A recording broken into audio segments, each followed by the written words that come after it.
tie. As simple as that. We are the only people that tie two-piece wrapper all over the whole world. Wherever you see our women, they are unique, you will know. If we are not related by blood, why would they be tying two-piece wrapper all the way from Igodo to Bakassi? The caller on the line, can you hear me? I have a caller on the line. Can you hear me? Hello. No, he is wasting too much time. If you're calling us, you need to be agile. Don't behave like a zoo person. Here we are agile because we are Biafrans. Be agile. Once we pick your call, you start speaking immediately. If you do not speak, your call will be terminated. That is who we are, and that is the way we roll. If you do not understand that, then there is a very big problem. We are live and direct this morning, and the whole world is listening. Too many calls are coming in, and of course, jamming the line as always. We even prefer it that way. The caller on the line, can you hear me, please? And you speak immediately your name and where you are, if you may. The caller on the line, is reconnecting. They say it's reconnecting. I don't know. It is not from this end. The caller on the line, can you hear me? Hello? Yes, please. Your name and where you are, please. Can you hear me? No. They have wasted time. I don't believe that these are Biafrans, to be honest with you, because we don't. Once I pick your call, you start speaking immediately. The caller on the line, can you hear me? Hey, Mazi, good morning. Good morning to you, my dear sister or mother, depending on your age. Where are you calling from? Yeah, my name is Mwada Ihechuku. I am calling from Caribbean. Which part of the Caribbean? Are you in Jamaica? Are you in Barbados? I am calling from St. Lucia. From St. Lucia, thank you very much. Mwada, we are listening. So in which case you're my sister. Please go ahead, we are listening. What do you have to say? Yes. Okay, my question, what I'm saying is that the problem we have with our Igbo governors is not only Opus or them. Okay, Zibas, all of them, they are all doing the same thing. All of them are doing the same thing to us. So what we are doing, we asking God to judge all of them, not only Opus or them. If you understand what I'm saying. Of course I do. They are all in it together. They are all in it together. You are calling from St. Lucia. Do we have of course we have IPOB family in St. Lucia, is that correct? We have IPOB in Jamaica. In Jamaica? And Trinidad, we are all together. All together. We have presence in Jamaica. How about, you're calling from St. Lucia, is that correct? Yes, remember it's an island, so we are not many here. So, but all the islands. It doesn't matter how many you are. All of you must have an IPOB family in St. Lucia. Even if it is yourself, your husband, your boyfriend, whoever, your child, you must start IPOB family in St. Lucia. And I want it to be independent of the rest of them. I know we have significant presence in the whole of the Caribbean, but I want a family in St. Lucia. And thank you very much for calling. Marge, I'm not married. I'm a nun. So we are the sisters. You're a sister. Your people are the people praying for us 24 hours a day. Is that correct? Yes. Yes, we are following everything. We're following everything. Thank you very much, my dear sister, because it is what people don't understand is this. In every country doing well around the world, there are those praying 24 hours a day for them. Their job is just to pray. Nothing more, nothing less.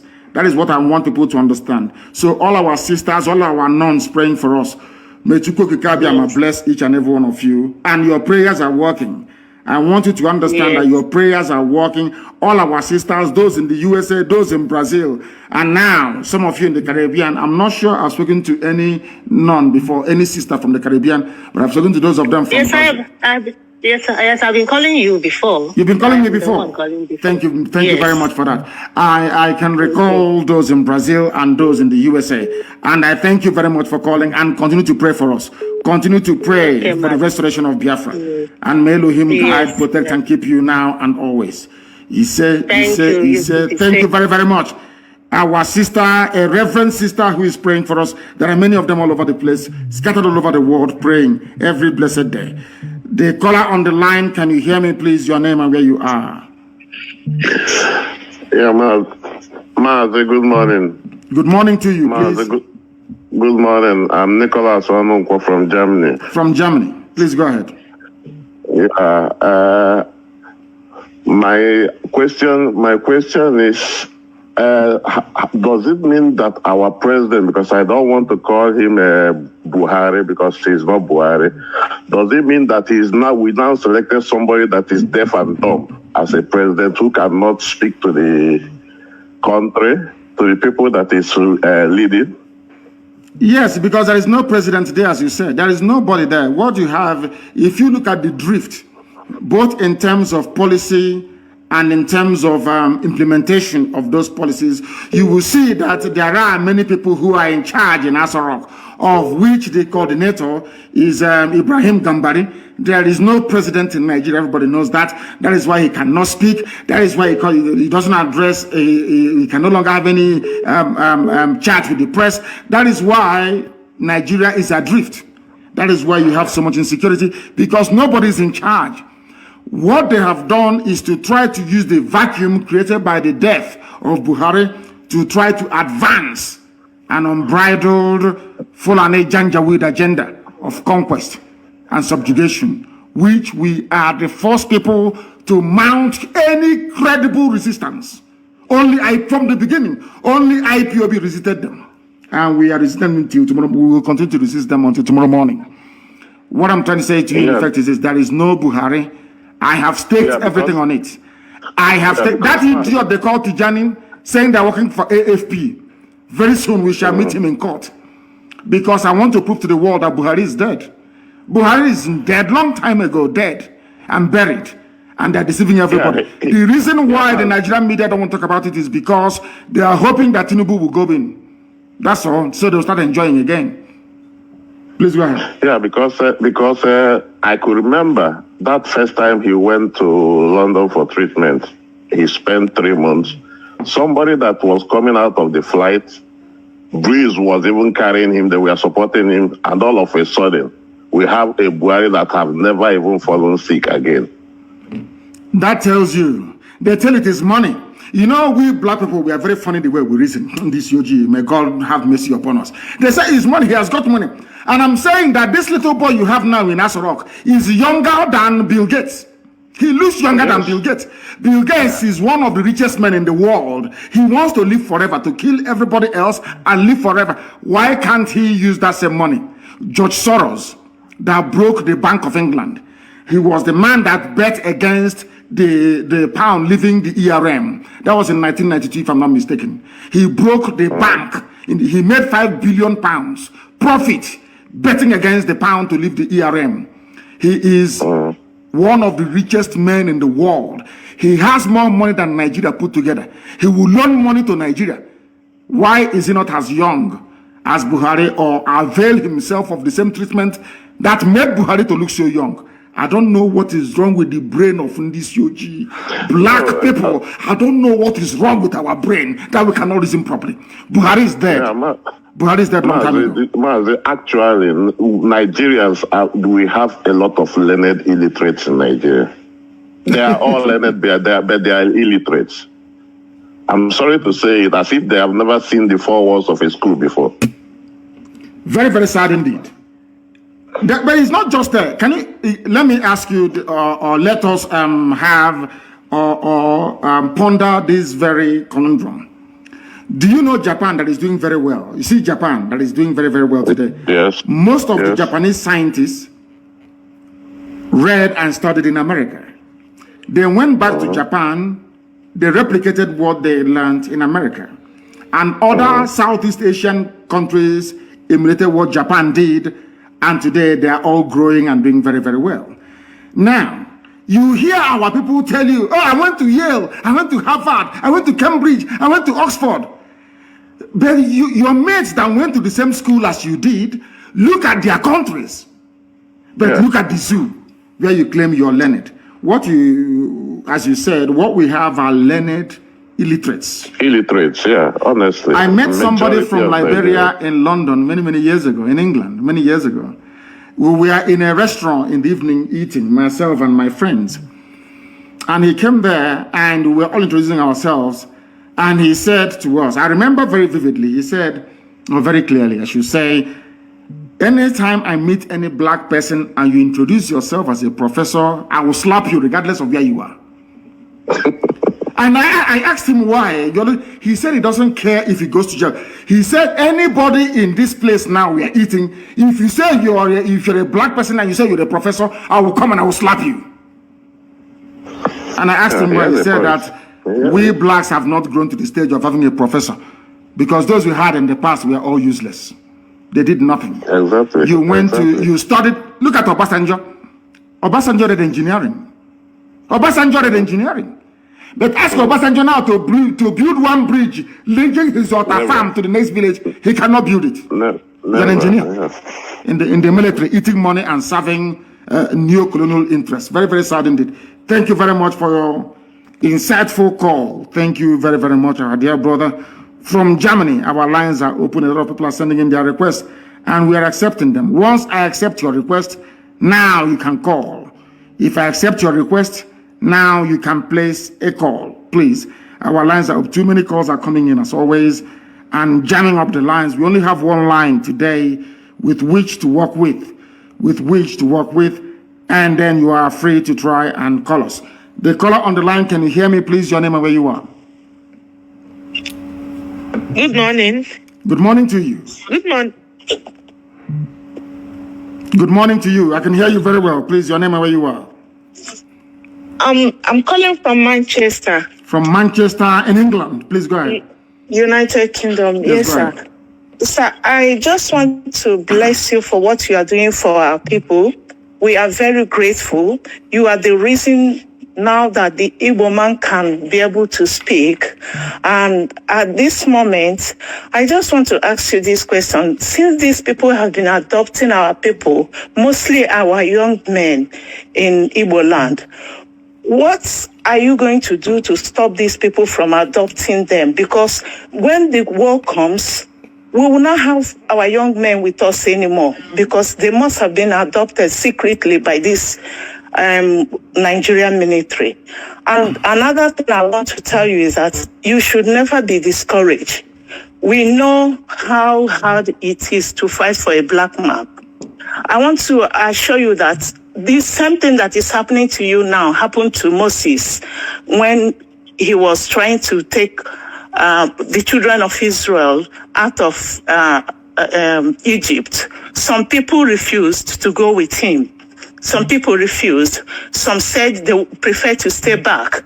So definitely what the governors are doing and those who are benefiting from the corruption of Nigerian government. So they are the ones who don't want us to have our freedom. Yesterday, I was lucky to I met a man where I work, an elderly man about 90 years. I asked him about the Biafran war. He told me everything about it. So I told him that, do you know that there's our youth now, they are fighting back, they are agitating back for our freedom. He said, yes, we should never give up, that we should continue, that definitely we will have Biafra. That he told me that during the war, why we lost the war was because of the starvation, because of the hunger the Nigerian government imposed on Biafrans. And he also told me that if we have held on, that we would have won the war. Then he also told me that if we eventually become a free nation, that we will enjoy. I'm telling you the truth. I just told my husband about this. I work in the hospital. So after speaking to him, I have a bit of relief, knowing that surely Biafra will come. Is that person a white man or a black man, this 90-year-old you spoke to? White or black? He's a black man. He's a black man. Is he a Biafran or a West Indian or from where? Where is he from? He's from Abia State.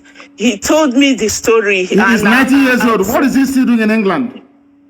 90 years. His family is here. He's living with his family. Okay. That is an example of what will happen to all of us if Biafra doesn't come. At the age of 90, when you should be in the village blessing the young generation, they'll bring you hot drink and you bless them, you'll be abroad wearing blankets because it's very cold. That is what we are fighting. So he knows what he's talking about. We are going to make it possible for such people to come back to our land and bless our land. That's what we are fighting for. That was the reason why I asked you, how can a 90-year-old be in somebody else's land? Have you seen a 90-year-old white man anywhere in the zoo? No. Exactly. Sir, and as well, our people has to reason, like my very self, each time I remember that if we don't get this Biafra, our children will end up staying here. And if they continue to stay in abroad, definitely they are blacks. They will also treat them the way they are treating us now here. You can see what the royal family and Prince Harry's wife, what just came out of whatever they are doing. Even though we know that the press here is horrible, we know that then the secret of the asking about the color of the child and whatever they ask her. This is also what our children will go through in years to come. So please, we are really hungry for this freedom. We are really hungry so that my children can go home and live in my own. When I exist, they can live in Biafra land as Biafrans. And my children, I've started telling them everything about Biafra. I've told them the little they know you, and they are happy. They are willing to go home as soon as Biafra comes. So, Mazi, I am so grateful. Today, I am blessed to have spoken to a chosen one. You are indeed a chosen one. God has blessed you. You are uniting all Biafrans everywhere. I saw a Bini, a Do or a Godo man. I spoke to him. He said, yes, he believes in Biafra and he's one of us. So our people are now reasoning. They are trying to come in terms that they are all Biafrans. In fact, may God bless you. May God bless you. Yes, I am willing, whenever the time comes, I am willing to go home. I will keep my children here. I will go home and fight for Biafra. If I cannot handle the gun, I will volunteer myself to treat, or I will volunteer to be a cook for those who will handle the gun for them. Thank you It's very a much. promise I'm making. I know, Thank you. and I May God welcome bless it. you. I welcome it. Thank you very, very much. I enjoyed your call, to be honest with you. Thank you very, very much, our dear sister. Thank you so much. We are live and we are direct. As I said before, our job is to present all these efulefus, all these criminal conspirators before Elohim in heaven. Then only him can judge them. The caller on the line, can you hear me? Yes, I can hear you, Mazi. Good morning from India. Good morning to you. Good morning to you. Go ahead. Mazi, my name is Mazi Okebaram Chedozie. I'm calling from Greater Noida, India. First of all, I want to say thank you for what you've been doing for us, for fighting so hard. And I happen to be a principal officer. So what I want to ask this morning is that, Mazi, when you started this program, I believe that it's quite tough. And I believe that if you can share a little bit about things that were driving you then, I believe that some principal officers that are lacking consistency in what we are doing today can be able to learn from there. As a principal officer, I understand to some extent how difficult it is to keep hold. So I don't know if you can be able to enlighten us from then that nobody believed in you, that you look like you are alone, that you're doing this. I want to understand what those things that are driving you so hard to be believing in Biafra and hoping that this is going to get to this height. And at the end of the day, it's going to be something that the whole world will love to participate in. And secondly, I want to make an announcement, Mazi. Biafrans here in India, we would love to have you speak to us in India.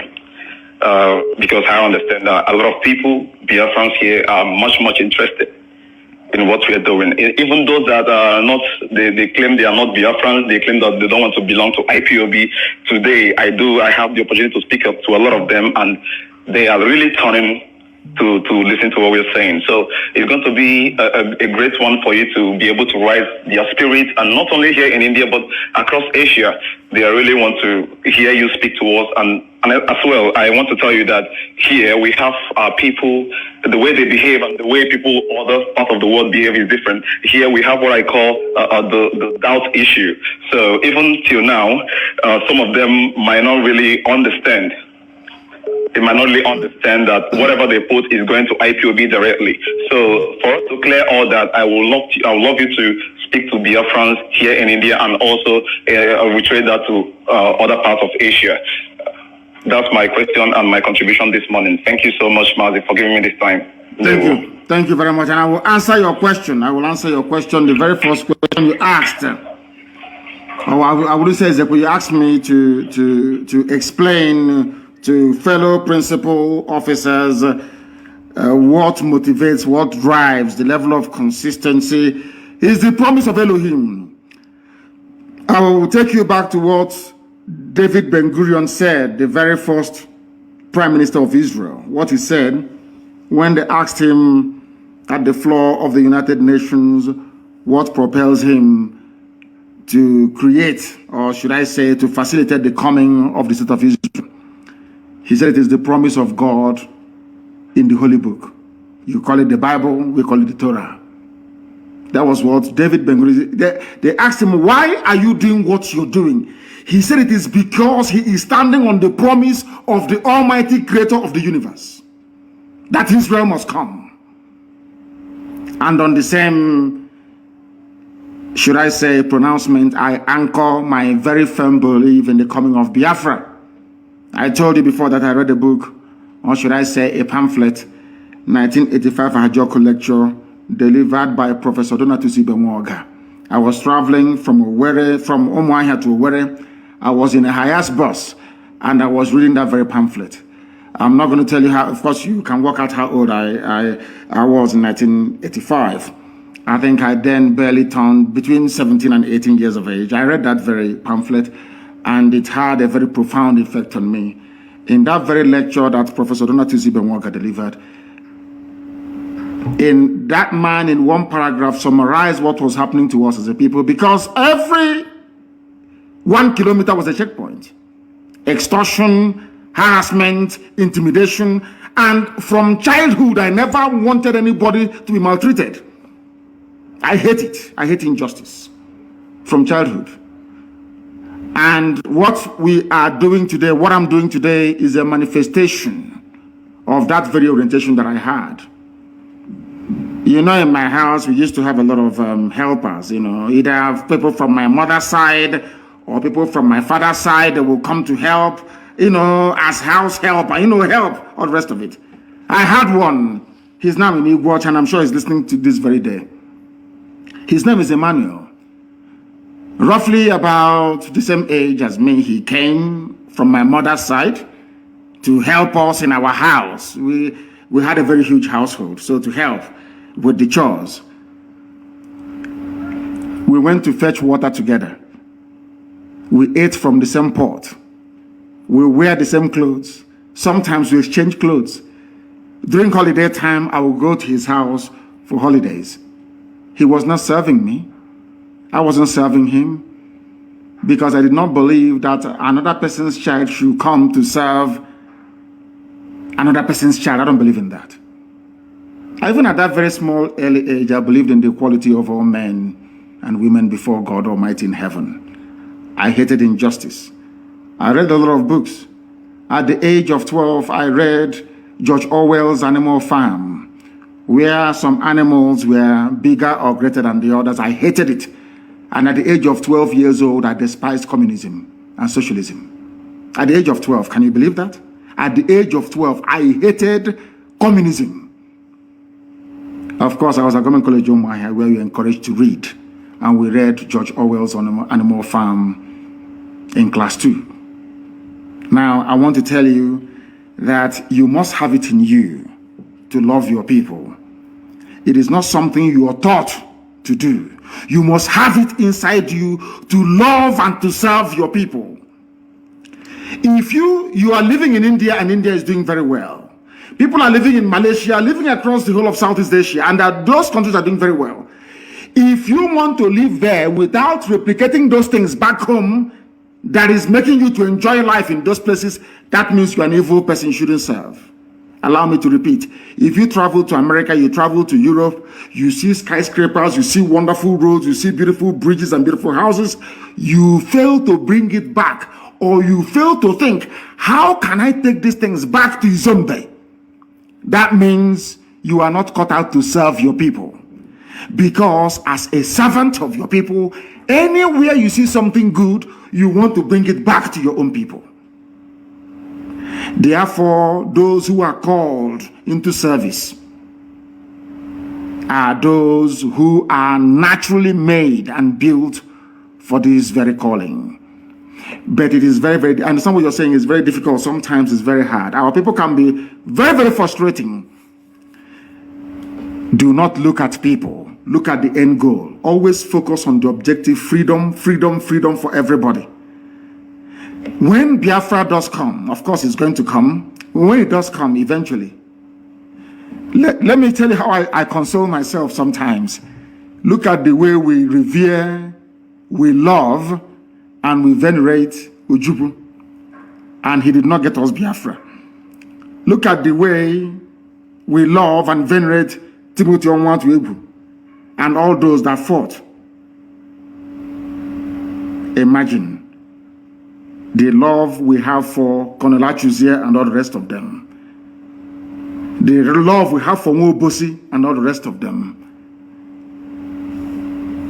Remember the love we have for the lives of Madiebo and all the rest of them. Did they get Biafra for us? The answer is no. Now imagine what will happen to your name when Biafra comes. Forever, you see the way that the Bible till today, have you forgotten about Moses, Joshua, Caleb? Have you forgotten them? You have not.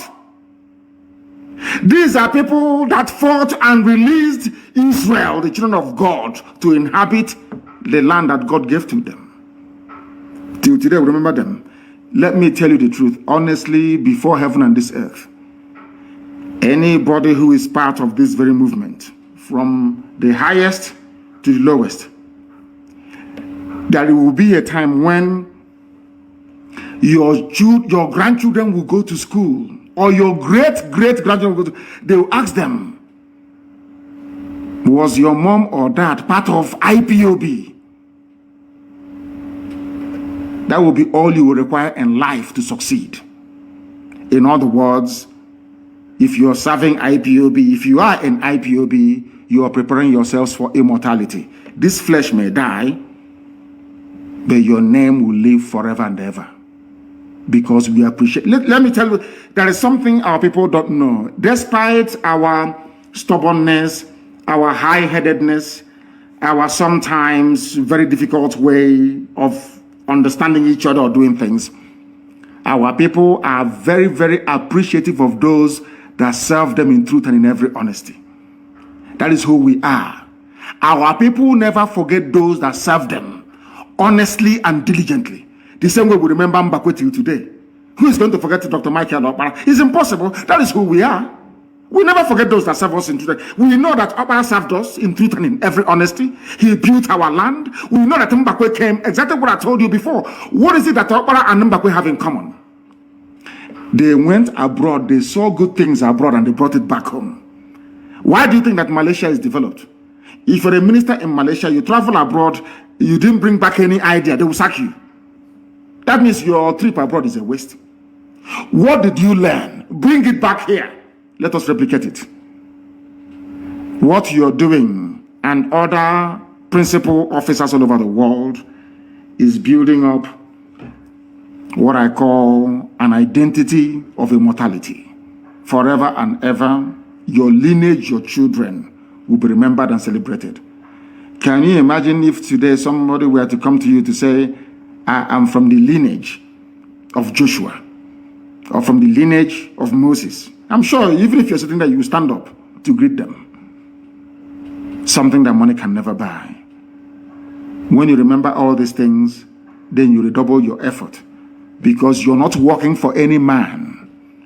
You are working to fulfill the promise of the creator of the universe. The promise that God made, you are bringing it to life. What you're doing is beyond human understanding. What IPOB is doing, man cannot understand it. Because we are bringing down or calling down the kingdom of heaven upon this very earth. As Yeshua prayed, let thy will be done on this earth as it is in heaven. Thank you very much. Let's take this call. The caller on the line, can you hear me? Your name and where you're calling from, please. Yes, my supreme leader, Nnamdi Kanu, the supreme leader of indigenous people of Biafra. Chukwuka Biama be with you because we're doing a normal job to save the life of Biafra, not only the life of Biafrans, to save the black race from the shackles of Tamnadko Republic of the Sioux and in Africa as a whole. My name is still remain Mazi Ezekwem Uchechi. I'm calling from the city of Kuala Lumpur, Malaysia. Mazi, what I want to ask you right now, you have reiterated that, you have touched it from the last caller before me. But what I want to ask, because we have known there is a lot of benefit we are going to get, but Mazi, there's something confusing me, some of the Biafrans or some of the IPOP, those that claimed that they have joined IPOP. They don't attend the meeting. They are IPOP under oath. They came to meeting and took oath with IPOP. Some people come to the meeting from 2 years, 3 years, 6 months. They don't contribute to dime. They don't pay monthly dues. They don't pay any kind of levy you bring out or you brought out in IPOP. When you go talk to them private, they have now reminded, don't know what you are telling me. I am IPOP under oath. They have taken oath on IPOP. Therefore, I am IPOP. You're not going to deprive me of my IPOP membership. These are the people, or he will remind you that they have been on IPOP for 8 years ago, 2017, 2015. But for since more than 5 years, 3 years, 2 years, he has never even paid common dime to his monthly dues. We don't talk about other compulsory levy. So my question is, what is the position of these people? Because if you try to talk to them even private, they will now remind you that, mind you, I am IPOP. I'm under oath. I took the oath you took with me. And some people will be trying all their best, spend their time, attend meeting, paying the dues, pay all that, even do evangelism, do a lot of things to make sure that we awaken the consciousness of our people living in, especially I'm saying this in Malaysia precisely. They claim they are with you, with IPOP, but they are not doing anything in IPOP. Call it dues, call it attend the meeting. They don't do, but they say they are IPOP, they're under oath. So where are we going to place them? Or what is it going to happen with this sort of people? Because it's full in Malaysia, Kuala Lumpur, precisely. Thank you, Mazi, and Chukwuka Biama continue to be with you for what you are doing for Biafran. Thank you very much, Thank Mazi. you very much, thank you. There are fair weather friends. There are those that will fall by the wayside. I remind you of the parable of the sower. As you scatter this seed, some will fall on fertile soil, some will fall on rocky grounds, some will fall on the sand, some may even fall on thorns. Only those that fell on fertile ground will be able to germinate and bear forth fruit. For those people shall be called Umu Chineke, the sons of God Almighty in heaven, and daughters, of course. Not everybody that says, my father will enter heaven. And with that, I bring that to an end. You will understand what I'm talking about. And Elohim is in charge. And we are moving forward. Forget about them and continue to move. The caller on the line, can you hear me? Yes, Mazi, good afternoon from here. I'm calling from Malaysia. From Malaysia as well. Please go ahead. We're listening. Please go ahead. Are you one of those that don't pay their dues in Malaysia? You don't attend meetings? Not really, Mazi. Okay. I do. My name is Ifeanyi. Ifeanyi, turn down your system. I can hear your system. Turn it down, please. Turn your system down. Okay, Mazi. I have. Go ahead. Mazi, my question is this. Concerning these people that say the Ikure people that say they are not Igbo. No, not Ikure people. No. Don't say that, please. Ikure people did not say they are not Igbo. It is only weak. Those raised with money from abandoned property. It is guilty conscience that is pursuing them. Wike needed to deny his Igbo identity in order to serve his Fulani masters very, very well. Wike knows that he's an Igbo man, but he is ravaged by guilty conscience. Some of them, their father stole properties that didn't belong to them. And in our land, it's a taboo.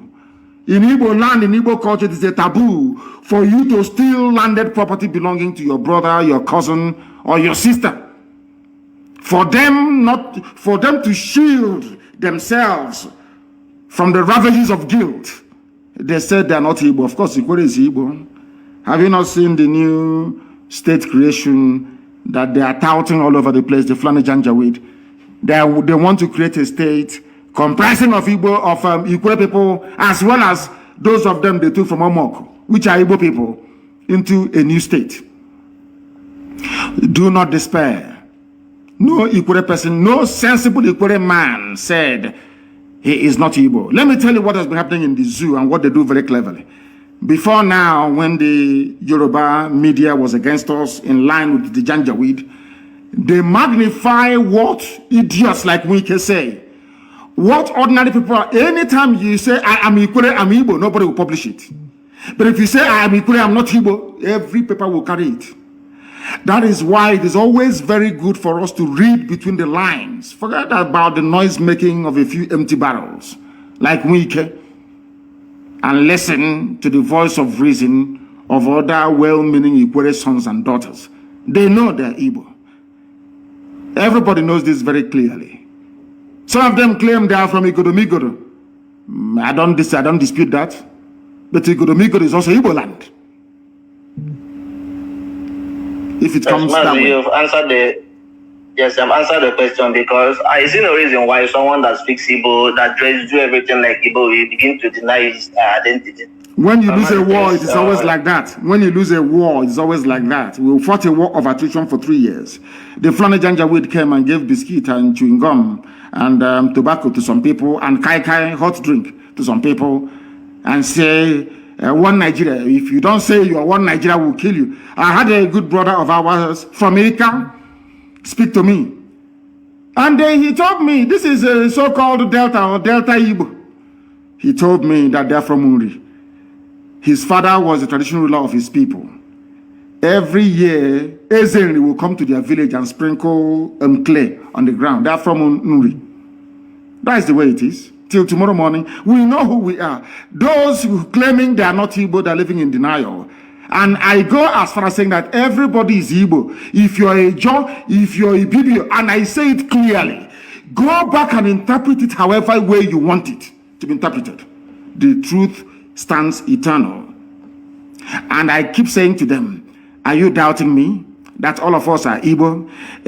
One that doubted me a few days ago, I said to him, go back to Google and Google the word Ibibio.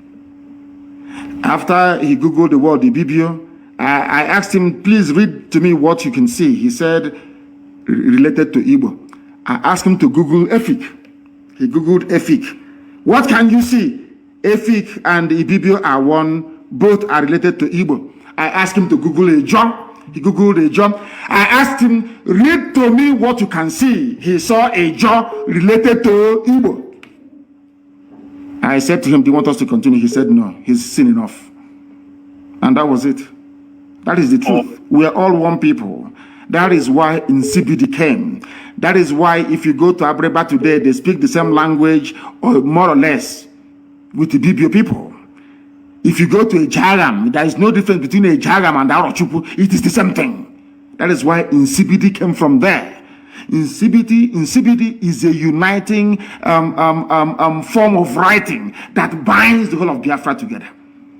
If you go to places like Ihiala, if you go to Ihiala today, to Obulisuzo, do you know where they came from? They came from Igodomigodo land.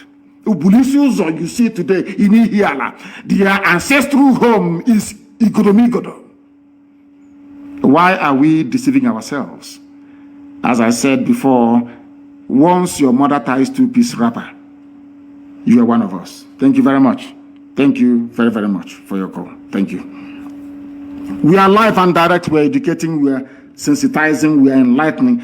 You know, Janjaweed, they listen to this, our broadcast, and they go crazy. He is brainwashing them.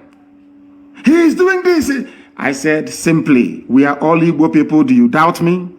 Go to any village in Anambra right now, get a man that is up to 90 years old and above, and ask him about the war between the Idu people and the Oba, and he will tell you. Everything we say is backed up with facts and figures. That is why we can never fail. And our people are very intelligent. That's one thing about Biafran people.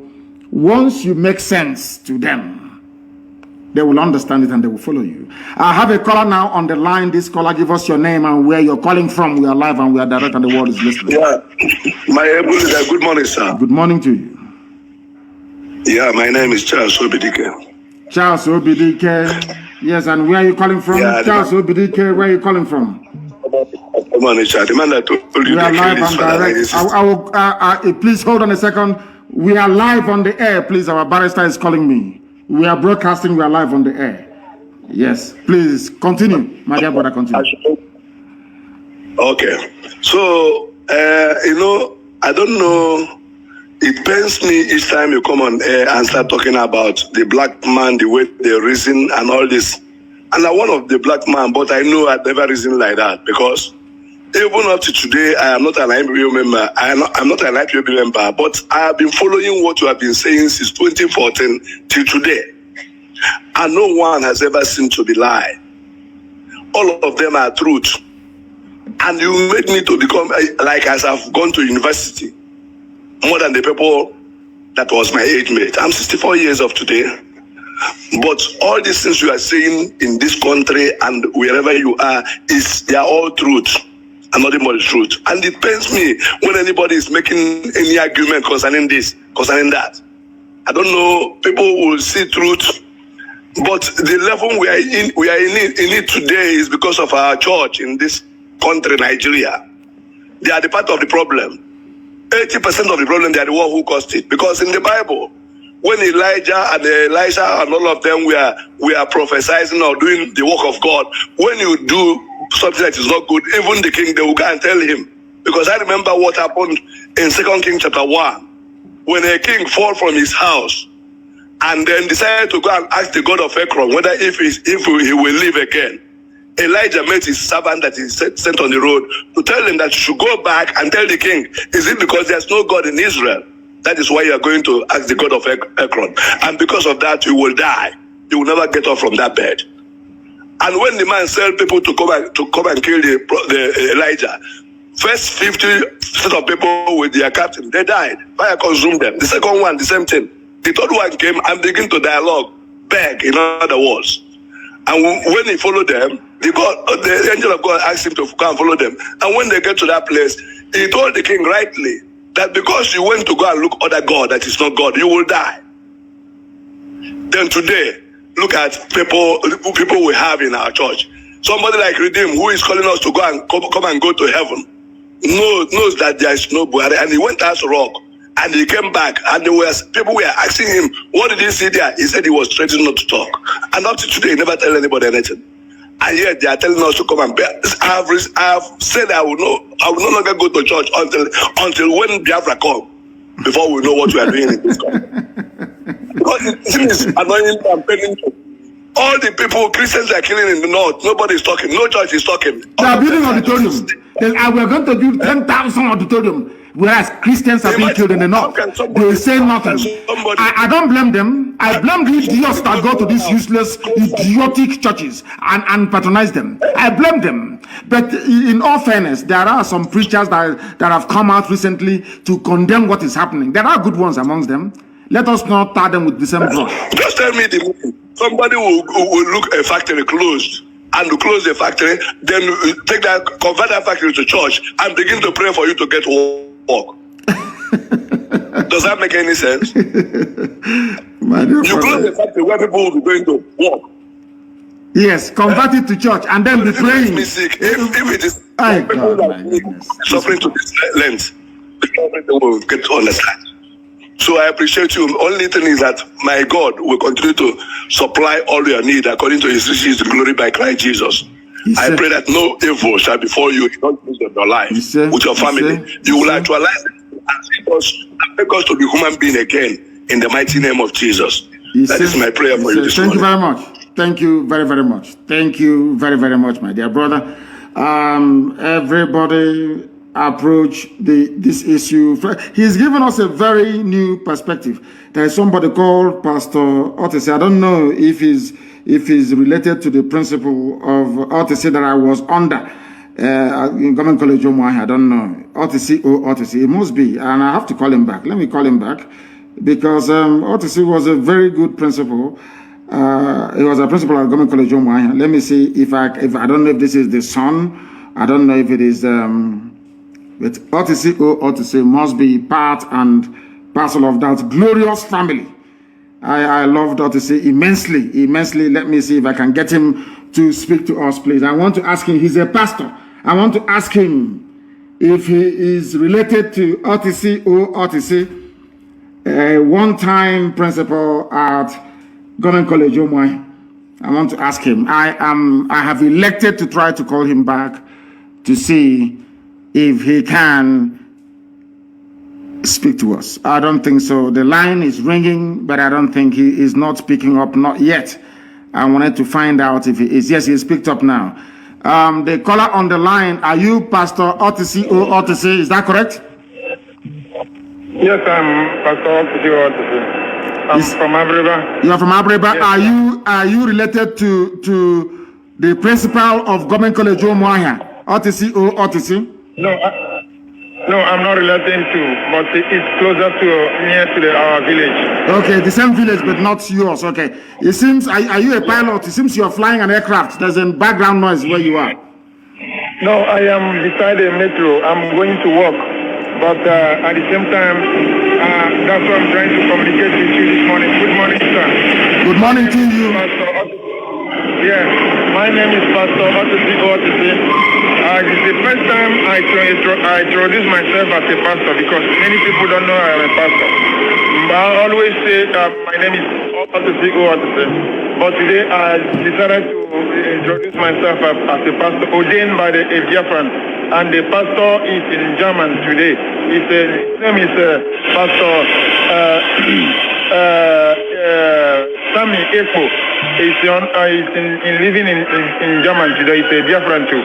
And my question this morning is concerning the oil well that the Nigerian government are taking. And it seems that when the northern oligarchy have both the gold and the other mineral resources, they call it their personal own, but our own become a national case.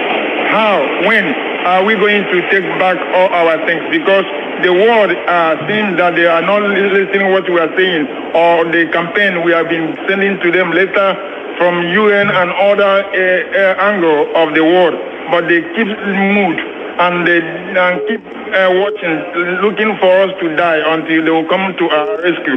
I think is it the time that we're supposed to take back our things and pursue all the white people that are taking all control in our land? That the war that we are looking for, they can able to get it, or are we going to stay until they wipe all from the face of the earth? That's my question, my leader. Thank you very much. Thank you very, very much for that. The truth of the matter is that the people giving the impetus to the Fulani Janjaweed to keep their gold and their diamond from Zamfara, but be drinking our own oil, is because of the people are the likes of Wike, Amechi, Hopos, Adema, all the Fulefus. If they get together and say enough is enough, there will be no oil going to the north. They will try to bring down their army and will defeat them. Nigerian army cannot fight. They are very weak. Everybody knows that. They can't fight. That is why they are begging foreign mercenaries. That's why they are begging Cameroon, they are begging Chad, they are begging Niger, poorest countries in the world, to come and help a giant of Africa to fight. This is one thing that people do not understand. They are being deceived by the war that happened. People think till today that that Nigeria fought a war against Biafra and defeated Biafra, that Gowon was an all-conquering general. It is a lie. It is a lie. Without the help, without Britain, Russia, OAU to an extent, Egypt, and the acquiescence of the USA, there is no way that Nigeria could have defeated Biafra. Not in a million years. This is the same army that cannot even defeat a ragtag band of terrorists in Boko Haram or bandits. And we should do away with fear. Fear is a debilitating disease. They are taking our oil and gas because we allowed ourselves to become divided and deceived. They appointed the Willings Commission to divide the so-called Niger Delta or carve them away from the wider eastern region. The same white man did not go to the north to create a minority commission for the so-called minorities in the north being yoked by Fulani. No. These are the things that people do not understand about this. The reason why they are angry with IPOB and trotting out all this propaganda against us and my good self is because they know we know their game and we have discovered their game plan.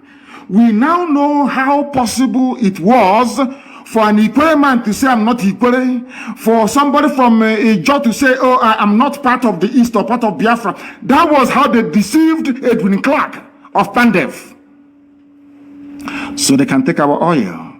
That was how they deceived Ken Sarawiwa, so they can go and take our oil. Today, Ogoni hasn't been cleaned up. Today, people are suffering in Ogoni land, whereas the Sultan of Sokoto owns nearly 20 oil wells in Biafra land. None of us owns an oil well. You need to understand what they have done to us and how we are going to untangle it. And it's a very simple process. By educating and enlightening our people to understand that we are one first and foremost. That is why the Fulanis, for Fulanis to subjugate you, they come with one north. They never divide the north. They will tell you we are one north, one. If you try to divide Fulani from Hausa, they will say no, we are one people. But they come to your land, then you allow them to divide you. That makes you a very big fool. Let's take this call. The caller on the line, can you hear me? This is Radio Biafra. We are live and direct. And bless you. Please turn your system down. I beg all of you, please turn down your system. Well, once I pick your call, turn off your system. Because what I'm going to say, the whole world is going to hear it. What you're saying, the whole world is also going to hear it. You don't need to hear your voice 2 times, do you? Please, go ahead. Thank you, sir. Go ahead. Thank you. Ohamadike, I have a question for you. How are you doing, my Lord? Elohim is kind to us. God bless you. Thank you. Sir, my question is this. I have 3 questions. One is this. What do you want to tell our Biafrans who see themselves serving in Nigerian police, in Onitsha, in Owerri, in Aba, in Ebonyi, killing and humiliating their brothers? A brother who is a keke napep driver, who put a flag of Biafra in his keke. Our Biafran brother who serves in the Nigerian police will detain him and kill him. Who put a bangle of Biafran flag or Biafran identity, a bangle or a necklace, something that gives you hope and joy, something that you look at, you summon courage, something that you look at the logo or the flag, you move on, irrespective of the suffering and the hardship, you move on. Our Biafran police, who is in Aba, who is in Owerri, who is in Oka, who is in Enugu, will kill, detain, and humiliate that person. That is my number 1 question. What message do you have for such an individual who is... That their end is coming. Their end is also coming, and there will be no pity, there will be no mercy. We have all their names. Who has a child who is suffering in the same dilapidated school, in the same abandoned area, in the same gutter that all of us are living? He's there with us. That's my number 1 question. My number 2 is this. What message do you have for our so-called pastors who has refused to open their mouth and say the truth, who continue to deceive us to pray for Nigeria when they know that God will not answer that question? What message do you have for them? Now, my number 3 question is this. You have said it over and over again, and it is truth. All you have said is the truth.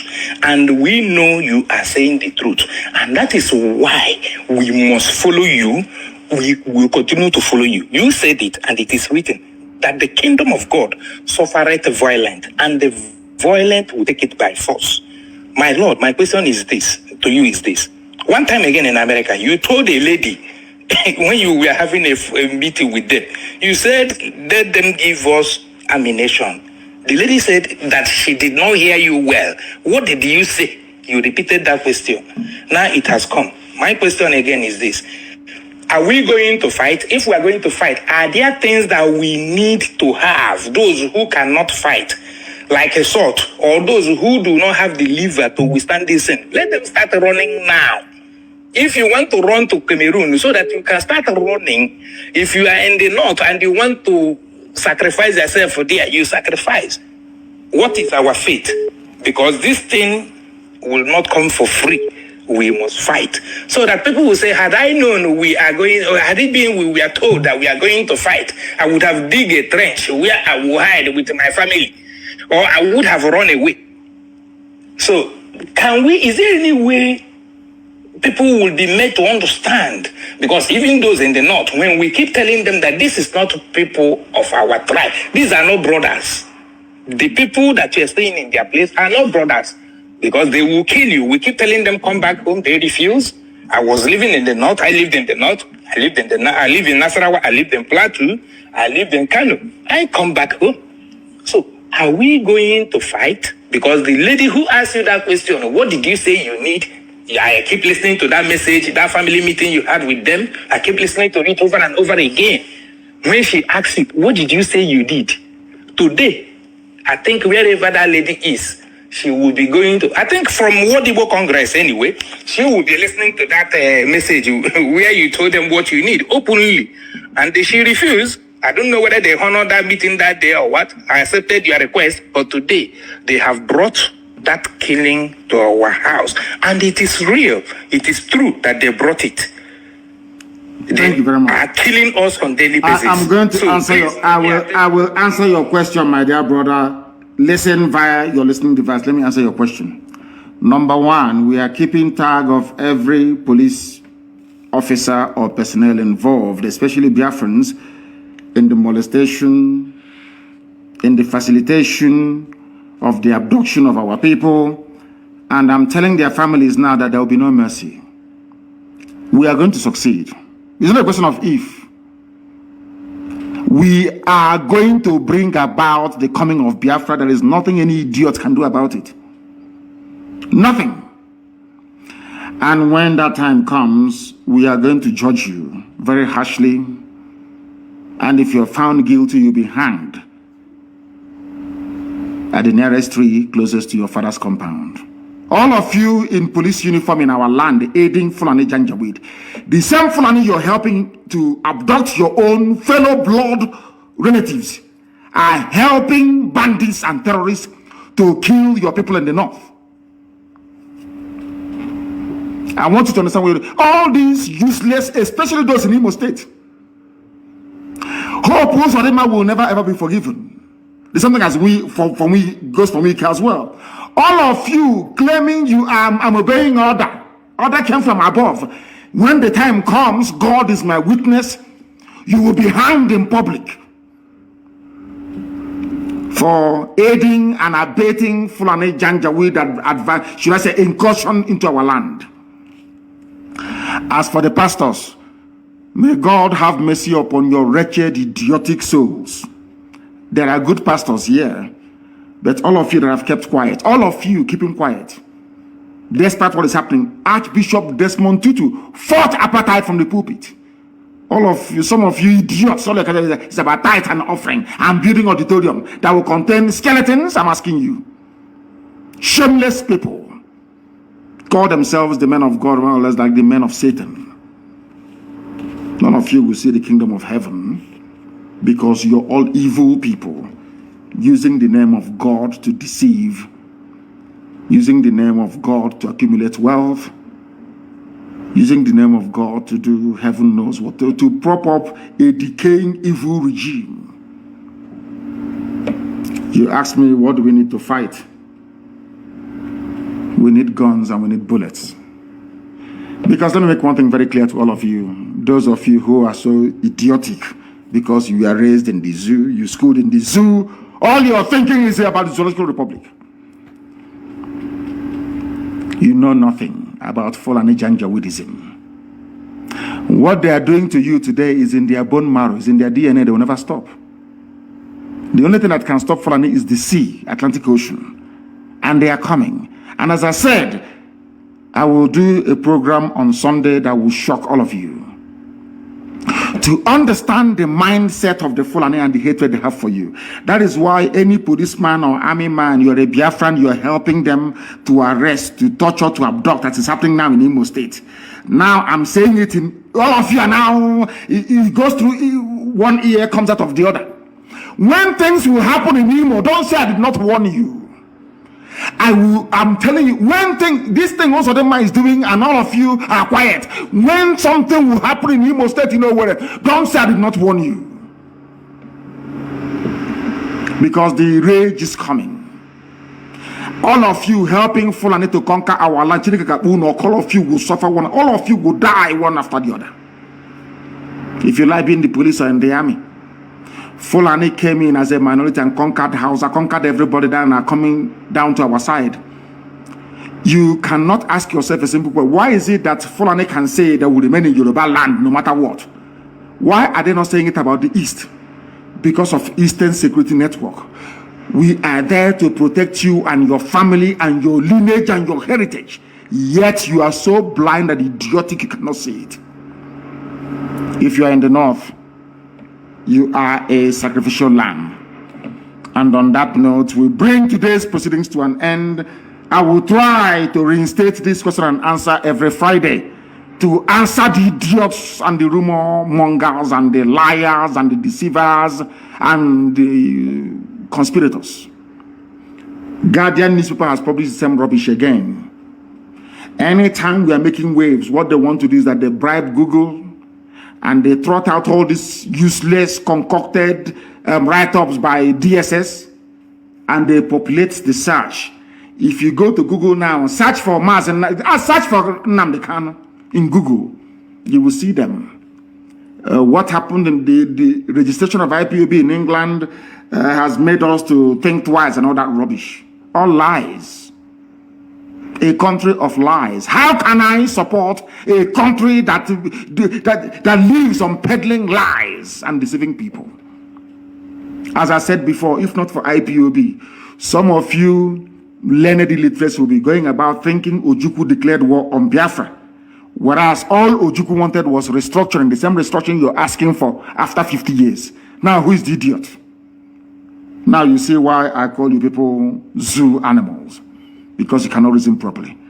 And that is why I maintain anybody who calls himself or herself a Nigerian, I can never regard you as a human being. Thank you all for listening. I'll be back on Sunday. Advertising everywhere. Play by TF Bluetooth mode.